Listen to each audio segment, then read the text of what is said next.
World health organisation కథనం ప్రకారం ప్రపంచంలో దాదాపు 300 మిలియన్ల మంది క్రానిక్ హెపటైటిస్ బి సిడి ఇన్ఫెక్షన్స్తో ఉన్నారు.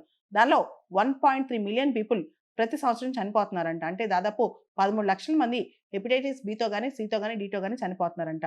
అయితే హెపటైటిస్ వచ్చి లివర్ బాగా ఇన్ఫెక్షన్ పెరిగేదాకా డ్యామేజ్ మనకు బయటకు తెలియదంట, అర్థం కూడా కాదంట.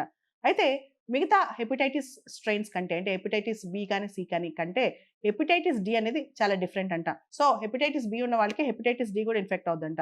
ఎప్పుడైతే హెపటైటిస్ బితో పాటు డి కూడా వచ్చి చేరుదో వాళ్ళకి క్యాన్సర్ అనేది ఎక్కువగా వచ్చే అవకాశం ఎక్కువ ఉంటుందంట. ముఖ్యంగా ఈ వైరస్ అనేది ఇన్ఫెక్టెడ్ బ్లడ్ కానీ, అన్‌ప్రొటెక్టెడ్ సెక్స్ వల్ల కానీ, అన్‌సేఫ్ ఇంజెక్షన్స్ వల్ల కానీ, లేదా మదర్ అండ్ చైల్డ్ నుంచి కానీ వచ్చే అవకాశం ఉంటదంట. ముఖ్యంగా హెపటైటిస్ వచ్చిన వాళ్ళకి ఫెటిగ్ ఎక్కువ ఉంటాం, నాసియా అంటే వామిటింగ్ ఫీలింగ్ ఎక్కువ ఉంటాం, అబ్డామినల్ డిస్కంఫర్ట్ ఎక్కువ ఉంటాం, యూరిన్ డార్క్ కలర్‌లో ఉంటాం, స్కిన్ అంతా యెల్లో కలర్‌లో అయిపోవటం, ఇవన్నీ జరుగుతాయంట. సో హెపటైటిస్ డికి సెపరేట్ వ్యాక్సిన్ లేదు. ఏదైతే బికి వాడుతున్నారో అదే వాడుతున్నారంట.